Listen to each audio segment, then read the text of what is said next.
সোনালী, রূপালী, পূর্বালী কিংবা ব্র্যাক ব্যাংক।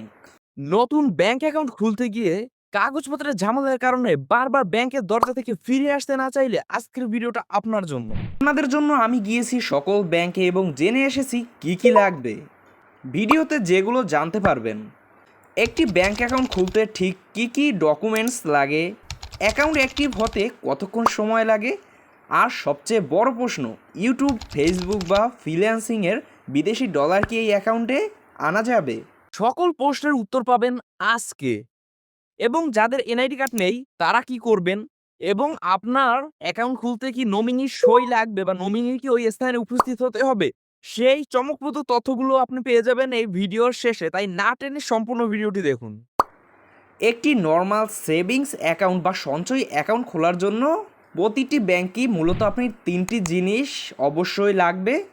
সর্বপ্রথম, আপনার বয়স অবশ্যই 18 বছরের উপরে হতে হবে। 18 বছরের নিচে হলে স্টুডেন্ট অ্যাকাউন্ট খুলতে পারবেন, কিন্তু তাতে অনেক লিমিটেশন রয়েছে। সো 18 বছরের উপরে হওয়া আবশ্যক। সাথে লাগবে আপনার অরিজিনাল এনআইডি কার্ডের 4টি ফটোকপি। দ্বিতীয়ত, আপনার লাগবে পাসপোর্ট সাইজের 4 কপি রঙিন ছবি, তবে ব্যাংক ভেদে একটু কম বেশি হতে পারে, তাই সেফটির জন্য 5 কপি সাথে নিয়ে যাওয়াই বুদ্ধিমানের কাজ হবে।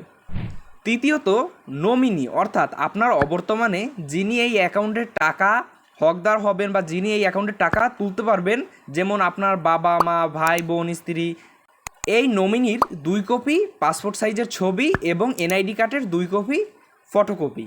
আপনি চাইলে একাধিক ব্যক্তিকেও নমিনি হিসেবে দিতে পারেন, সেক্ষেত্রে সকলেরই ছবি ও এনআইডি কার্ডের ফটোকপি সাথে নিয়ে যেতে হবে।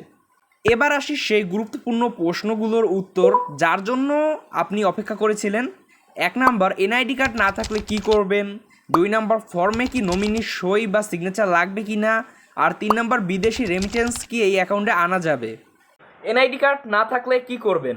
এনআইডি কার্ড না থাকলে আপনার যে ডিজিটাল জন্ম নিবন্ধনটি আছে, যেটা বাংলা এবং ইংলিশ ভার্সনের 2টা ফটোকপি নিয়ে যাবেন। আর নমিনির সই কি লাগবে না, নমিনির কোনো সই লাগবে না বা নমিনির ওখানে উপস্থিত থাকা লাগবে না। আপনি জাস্ট নমিনির যে ছবি এবং আইডেন্টি কার্ডের ফটোকপি নিয়ে যাবেন, এছাড়া নমিনির আর কোনো কিছু দরকার নেই। বিদেশি টাকা, যেটা ইউটিউব, ফেসবুক বা ফ্রিল্যান্সিংয়ের মাধ্যমে যেটা ইনকাম করা হয়, সেই টাকা এই অ্যাকাউন্টে ভাই 100% আসবে। কারণ এই যে অ্যাকাউন্টটি খুলতেছেন আপনি, এটা সেভিংস অ্যাকাউন্ট, এই অ্যাকাউন্টটিতে অবশ্যই বিদেশি রেমিটেন্স আসে এবং আপনি চাইলে কিন্তু এখানে মাল্টি কারেন্সি কার্ডও নিতে পারবেন এই অ্যাকাউন্ট থেকে। কোনো চিন্তা নেই, এই অ্যাকাউন্টে বিদেশি টাকা আসবে। আশা করি ব্যাংক অ্যাকাউন্ট খোলার সকল কনফিউশন আপনার দূর হয়ে গেছে। কিন্তু অ্যাকাউন্ট তো খোলা হলো, এবার ডেবিট কার্ড বা এটিএম কার্ড কিভাবে পাবেন? এটিএম কার্ড পাওয়ার পুরো প্রসেস দেখতে স্ক্রিনের বাঁ পাশে ভিডিওটি এখনই ক্লিক করে দেখুন। আর আপনি যদি বাংলাদেশের সেরা 10টি অনলাইন ব্যাংকিং অ্যাপ যার মাধ্যমে অনলাইনে পেমেন্ট আদান প্রদান করতে পারবেন সে সম্পর্কে জানতে চান, তাহলে ডান পাশের ভিডিওটি দেখতে পারেন।